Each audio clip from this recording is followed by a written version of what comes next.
Hello everyone. Today I am discussing on classification of contracts. Contracts are basically classified according to three categories. First is according to validity and enforceability. Second, according to formation. Third is according to performance. Now let us discuss according to validity and enforceability. Under this there are six type of contracts. First is valid contract. These are an agreements which satisfy all the requirements mentioned under Section 10 of the Indian Contract Act 1872. In my earlier video, I have already discussed all the 10 essential elements of a valid contract. These are namely, there must be valid offer and acceptance, there must be legal relationships, then the consideration must be lawful, then the capacity of the parties must be competent to enter into a contract, then there must be free consent of all the parties, object of the contract must be lawful, meaning and terms and conditions of the contract must be certain, it must be capable to perform by both the parties, it is not declared to be void agreement or illegal agreement, and last is it must fulfill all the legal formalities. So when all the essential elements of a valid contract fulfilled, then it becomes a valid contract. For example, X offers to sell his car for rupees 1 lakh to Y and Y accepts on the same as he agrees to buy the car for rupees 1 lakh, then it is known as valid contract. Second is void contract. According to Section 2J of Indian Contract Act 1872, a contract which ceases to enforceable by law becomes void when it ceases to be enforceable. It means these are such contracts which are valid in the beginning but due to supervening impossibility becomes void. For example, let us take in the previous example when X offers to sell his car for rupees 1 lakh to Y. Suppose X is a citizen of Pakistan and Y is a citizen of India. Before the completion of the contract by both the parties, war break out between the countries. Now this due to war, no party will be able to perform his obligations. Means X cannot deliver his car and Y cannot make the payment to the X.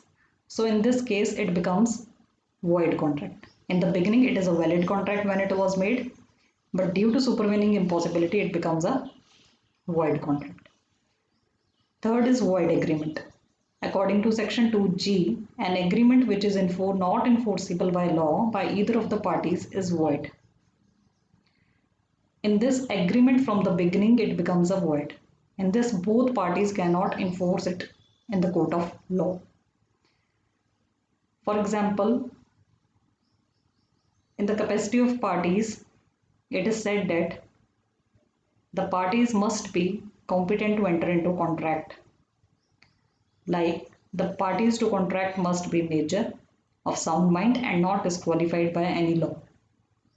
So when we are making any contract with any minor or of unsound mind or of person disqualified by law, then it is void agreement. Means from the beginning that agreement is not valid. For example, in the previous example, when X agrees to sell his car for rupees 1 lakh to Y and Y accepts the same. Now suppose Y is the minor.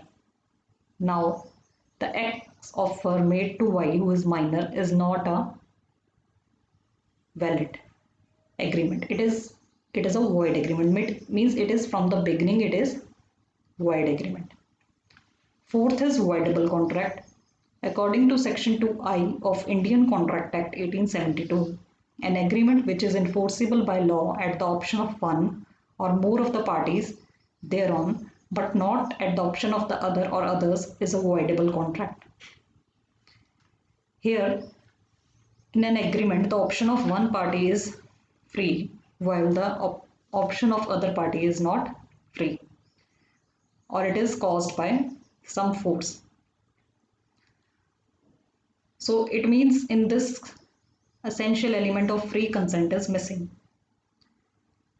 It means the consent of one of the party is not free, it is forced by someone else or one of the party of the contract. For example, in the previous example, when X agrees to sell his car to Y for rupees 1 lakh and Y accepts.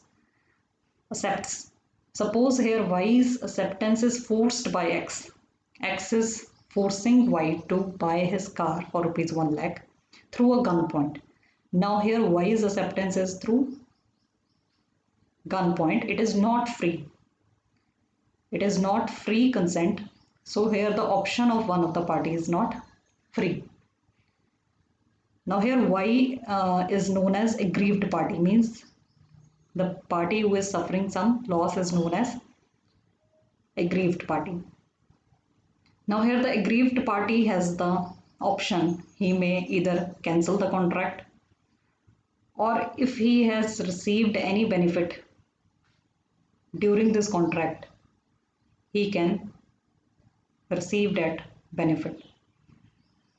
So voidable contract is that in which consent of one of the party is not free. Then fifth is unenforceable contract.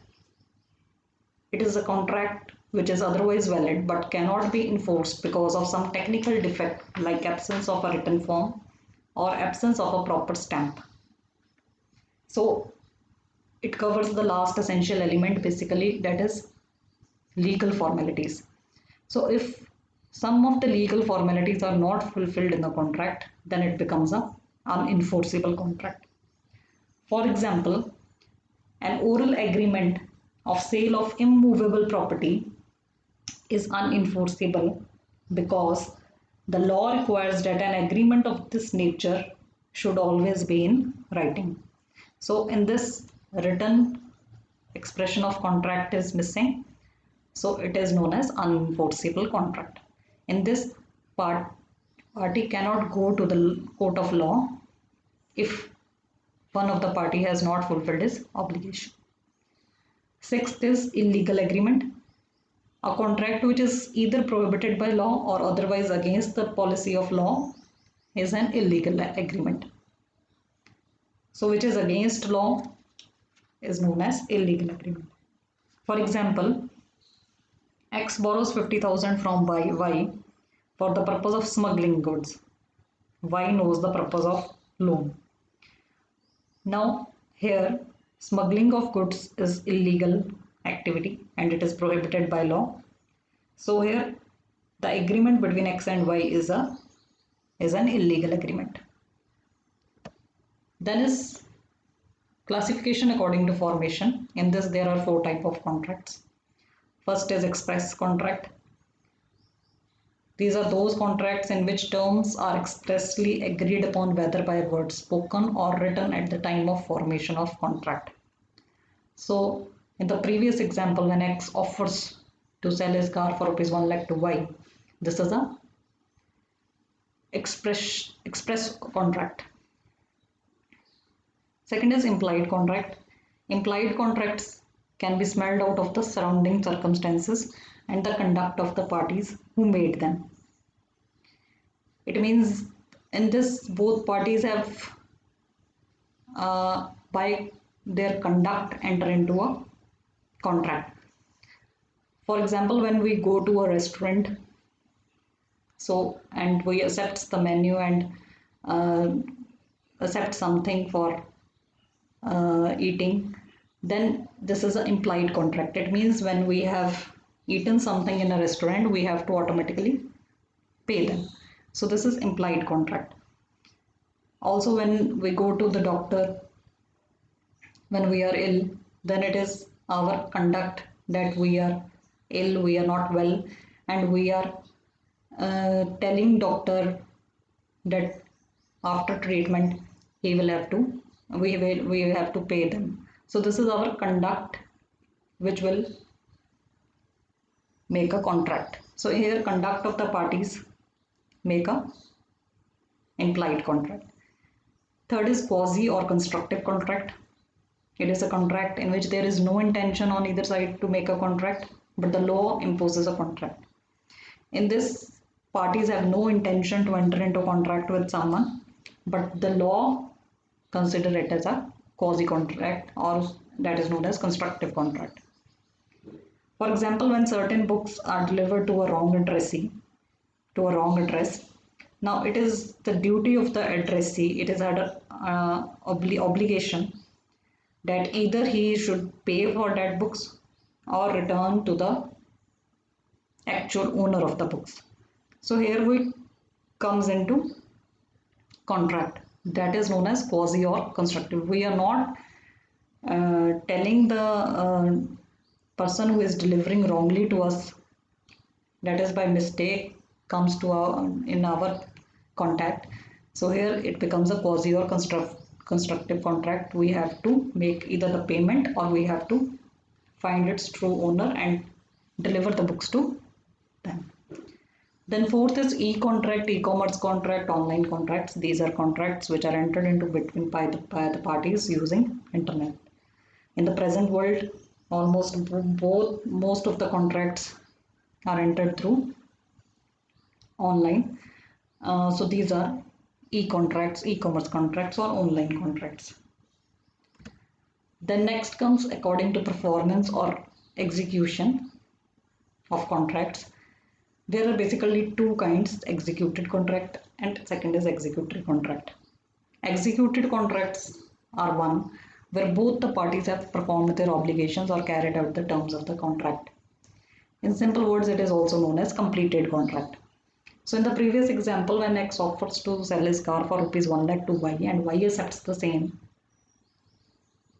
So in this contract, when X delivers his car and Y makes the payment of rupees 1 lakh to Y, that is known as executed contract. When both the parties performed their obligation, it is known as executed contract or completed contract. Second is executory contract, where the contract is yet to be performed either wholly or partially, or one or both the parties have yet to perform their obligations. The contract is known as executory contract. So in this, either both parties not fulfilled their obligations or one of the party has not fulfilled his obligation. So it is further divided into two types. One is unilateral contract and second is bilateral contracts. Unilateral contracts where are those where one party performed his obligation of and the other party obligation is pending.